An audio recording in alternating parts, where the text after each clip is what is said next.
Assalamualaikum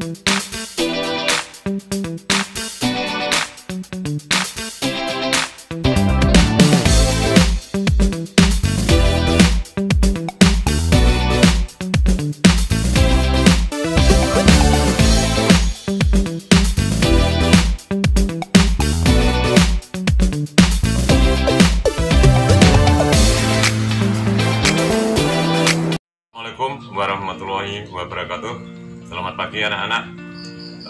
Pertama-tama marilah kita panjatkan syukur kehadirat Allah Subhanahu wa Ta'ala, karena atas limpahannya kita pada pagi hari ini bisa bertemu kembali walaupun lewat online.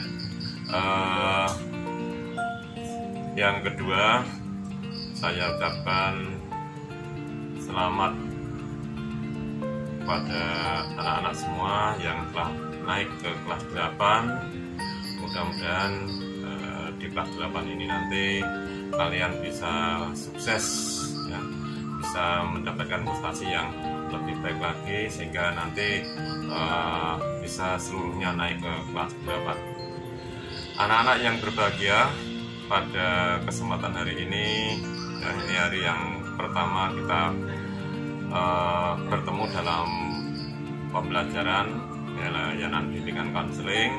Untuk itu saya nanti belum menyampaikan materi, hanya secara garis besar, karena di antara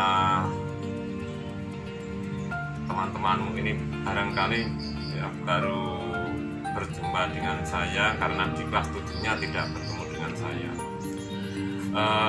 Anak-anak yang berbahagia, saya masih diberi tugas untuk menyampaikan tentang layanan bimbingan konseling di sekolah. Untuk itu di kelas 8 nanti ini ya, anak-anak juga masih bertemu dengan saya yang berkaitan dengan bimbingan konseling.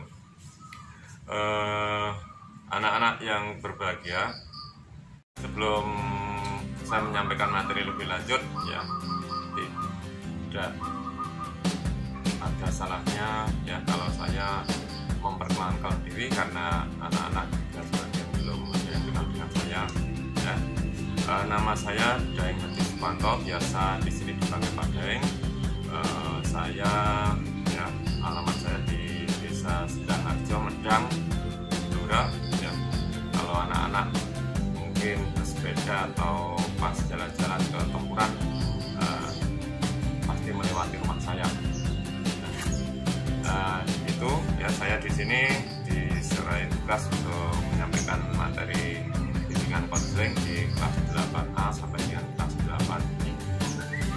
Selanjutnya anak-anak, seperti tadi saya sampaikan bahwa materi layanan bimbingan konseling ini, biar kalian juga lebih paham ya, akan saya sampaikan dulu tentang apa itu bimbingan konseling, kemudian tujuan dari bimbingan konseling, yang ketiga fungsi bimbingan dan konseling di sekolah, kemudian yang keempat prinsip-prinsip bimbingan dan konseling, kemudian yang kelima adalah tentang bidang-bidang bimbingan.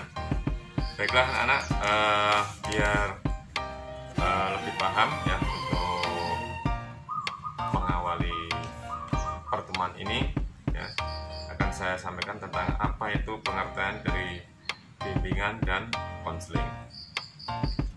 Bimbingan dan konseling adalah satu proses bantuan terhadap individu untuk mencapai pemahaman diri dan pengarahan diri yang dibutuhkan untuk melakukan penyesuaian diri secara maksimum kepada sekolah, keluarga, serta masyarakat.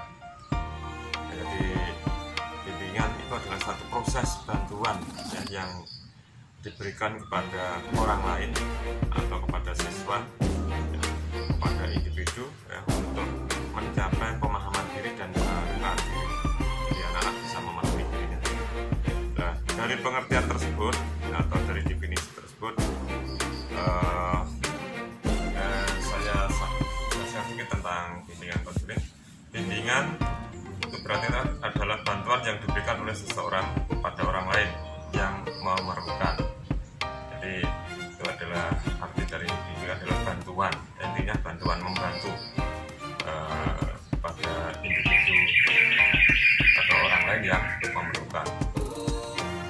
Kemudian selanjutnya yang berikutnya adalah tujuan bimbingan dan konseling. Bimbingan dan konseling bertujuan membantu peserta didik mencapai tugas-tugas perkembangan secara optimal sebagai makhluk Tuhan, sosial, dan pribadi. Jadi tujuan dari layanan bimbingan konseling adalah untuk membantu anak-anak untuk mencapai perkembangan secara optimal, baik sebagai makhluk Tuhan, sosial maupun pribadi. Artinya bahwa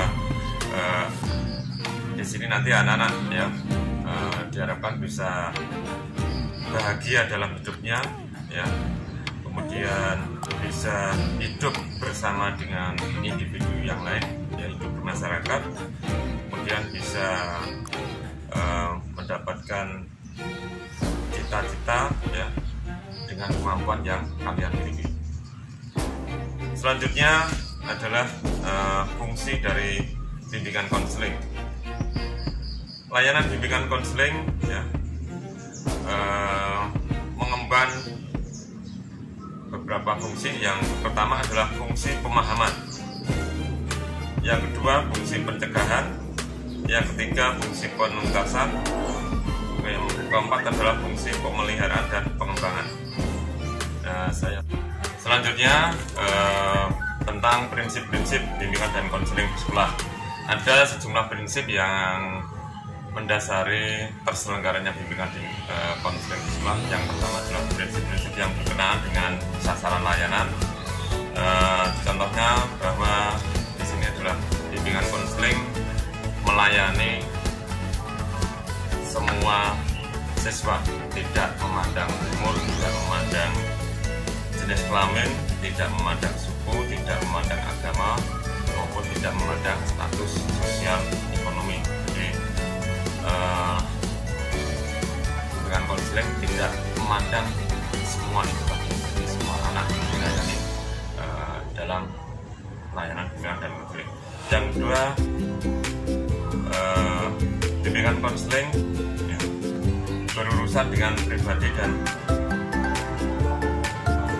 tingkah laku individu yang unik dan dinamis. Kemudian berikutnya adalah bimbingan konseling memperhatikan sepenuhnya tahap dan berbagai aspek perkembangan individu. Jadi sini layanan bimbingan konseling memperhatikan semua anak. Jadi karena anak itu unik, masing-masing anak punya perkembangannya sendiri, punya kepribadian sendiri, kemudian juga mempunyai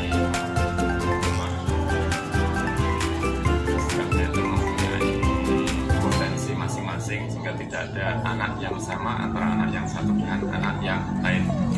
Kemudian yang berikutnya prinsip yang berkaitan dengan permasalahan individu. Nah, di sini maksudnya bimbingan konseling berurusan dengan hal-hal yang menyangkut masalah kondisi baik itu fisik maupun psikis anak. Dan yang ketiga, prinsip-prinsip yang berkenaan dengan program pelayanan. Jadi bimbingan konseling merupakan bagian integral dari program pendidikan yang ada di sekolah. Jadi bimbingan layanan konseling tidak bisa dipisahkan dari proses atau program layanan bimbingan atau program sekolah yang lain. Kemudian yang keempat, prinsip-prinsip yang berkenaan dengan pelaksanaan layanan. Di sini maksudnya bahwa bimbingan konseling diarahkan untuk membantu perkembangan individu yang akhirnya individu nanti bisa melaksanakan, ya, dan bisa menghadapi permasalahannya. Yang terakhir, anak-anak, bidang bimbingan ada 4 bidang bimbingan yang nanti yang akan kita pahami bersama. Yang pertama adalah bidang bimbingan pribadi, bidang bimbingan sosial, bidang bimbingan belajar, dan yang terakhir adalah bidang bimbingan karir. Itu nanti akan kita pelajari, ya, bersama-sama sampai di kelas 9. Demikian sekilas tentang pelayanan bimbingan dan konseling. Ini pertemuan yang pertama. Selanjutnya nanti minggu depan kita sudah masuk pada materi yang pertama. Demikian, terima kasih. Assalamualaikum warahmatullahi wabarakatuh.